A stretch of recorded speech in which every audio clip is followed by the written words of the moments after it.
welcome to Tucker Carlson tonight. Like many of you, we've been watching with amazement and some real alarm as leaders of the Democratic Party day after day attack the country they say they want to govern.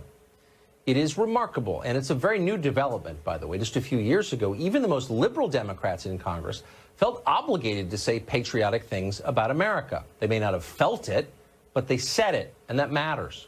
Now, it's routine to hear Democratic presidential candidates question the basic legitimacy of the United States. Even supposed moderates like Joe Biden join in. And that should worry you. No country can survive being ruled by people who hate it. And we deserve better. For all of our country's flaws, this is still the best place in the world. Most immigrants know that, and that's why they come here. It's also why we've always been glad to have them here. But now there are signs that some people who move here from abroad don't like this country at all. As we told you last night, one of those people now serves in our Congress. In fact, the United States is the kindest, most open-minded place on the planet. The U.S. has done more for other people and received less in return than any nation in history by far. Americans like to help. It makes us feel good. Some of our deepest satisfaction as a country comes from watching penniless immigrants arrive on our shores, buy into our values, and thrive. We call it the American dream, and nothing makes us prouder.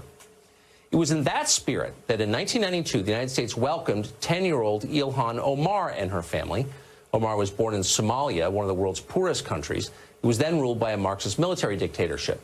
When Omar was 6, she and her parents and their 6 siblings fled a worsening civil war and wound up in a refugee camp in Kenya.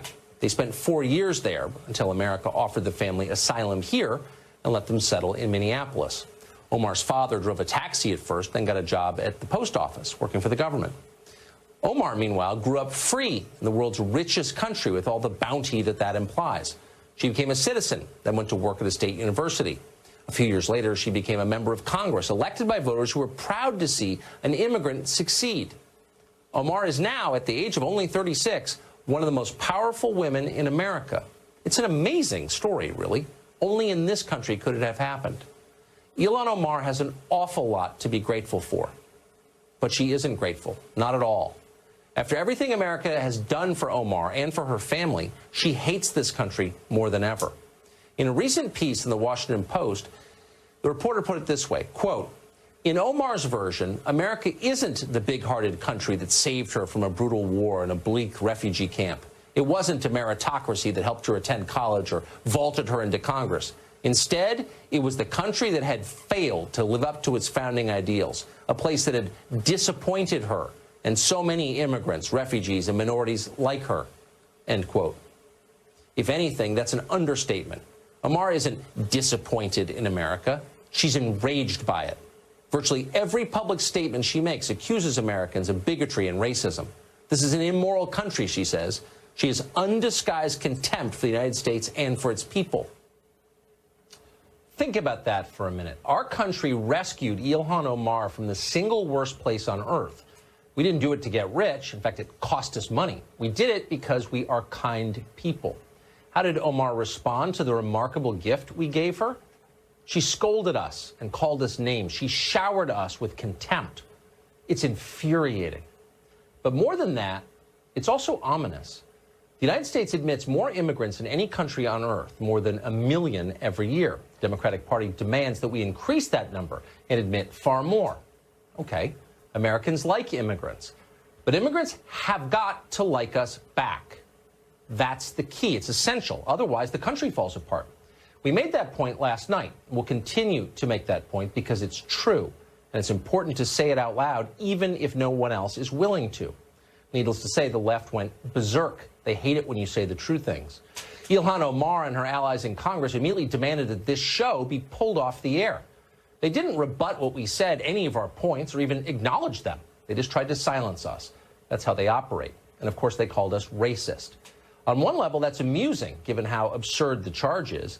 This show, more than any other show on television, has taken an aggressive position in favor of colorblind equality and against racism, particularly the casual racism of the modern left.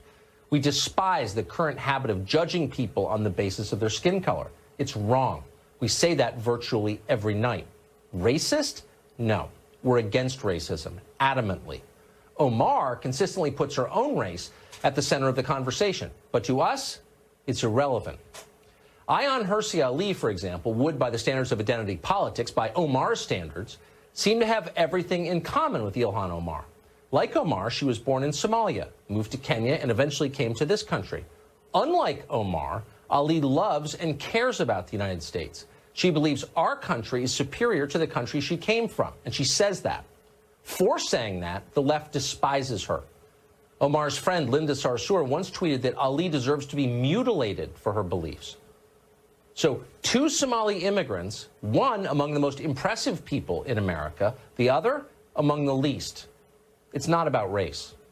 But of course, Omar and her friends already know that. Nothing they say on the subject of race is sincere.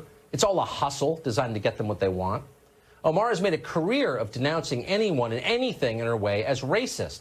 That would include virtually all of her political and personal opponents. It includes even inanimate objects like the proposed border wall. That's racist. So is the United States Congress. So is the entire state of North Dakota, she once tweeted. Omar may be from another country, but she learned young that crying racism pays. The bigger question is, who taught her that? She didn't arrive from a Kenyan refugee camp denouncing people as bigots for political gain. She wasn't always a professional victim. That's learned behavior. Unfortunately, she learned it here. So in some ways, the real villain in the Ilhan Omar story isn't Omar herself. It's a group of our fellow Americans. It's our cultural gatekeepers who stoke the resentment of new arrivals and turn them into grievance mongers like Ilhan Omar. The left did that to her and to us. Blame them first.